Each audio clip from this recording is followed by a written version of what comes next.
Are you ready for spine-chilling tales? Join me, Joseph, your ghostly host, on a journey into the realm of true horror. Share your bone-chilling experience by calling 239-634-1144 and get a chance to be featured on the next nerve-wracking episode. Let's unravel the mysteries together as we uncover the darkest corners of the supernatural. Grab your courage and let the terrifying tales unfold. On the Lambeau. When Trooper Rick Morgan pulled over an SUV going about 51 kilometers per hour and drifting across lanes on Highway 15 near Ogden, Utah, in May, he expected to find a driver who was either severely impaired or having a medical emergency.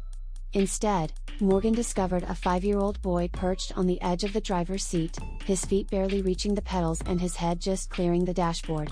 The child, who had taken the keys to the family car while his teenage sister was napping and driven 3 kilometers across town before getting on the freeway, later told baffled officers that he was planning to make it to California and buy a Lamborghini. While he only had $3 in his wallet, he was, at least, driving in the right direction. Susanna Scholler. I believe I can fly. On 3 occasions this past summer, Songshan Airport in downtown Taipei allowed 60 passengers the chance to check in, collect their boarding passes, clear security, wait at their gate and board a China Airlines Airbus. The plane's destination? Nowhere. The groups were the lucky winners of a contest that let people role-play a day at the airport, satisfying their nostalgia for a time when air travel was still a fun and easy prospect. Once the passengers boarded, though, their trip came to an anticlimactic end. After being greeted by flight attendants, buckling up and sitting on the tarmac, fantasy travelers deplaned and went home. Susanna Scholler.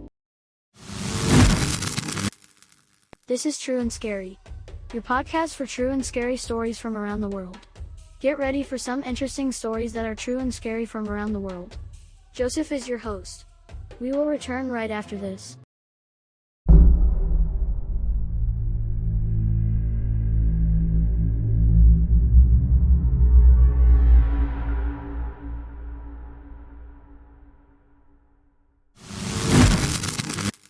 The Snuggly Duckling. In 2019, 33-year-old Betsy Ross was at the park in Visalia, California, with her family when they found a muscovy duck's nest. All the eggs were smashed except one, which Ross's children begged her to save. On instinct, she popped it into her sports bra to keep it safe. After some research, Ross decided her best option was to leave the egg pressed against her body. She nestled it for more than 30 days, placing baggies of warm water on her chest to raise the incubation temperature. Eventually the duck began to peep, and after a difficult hatching, it survived. The bird bonded with Ross, so she fashioned a carrier for it out of a headband. But she's since moved the duck to a farm. He needed a place where he would be happy, she says. Susanna Scholler.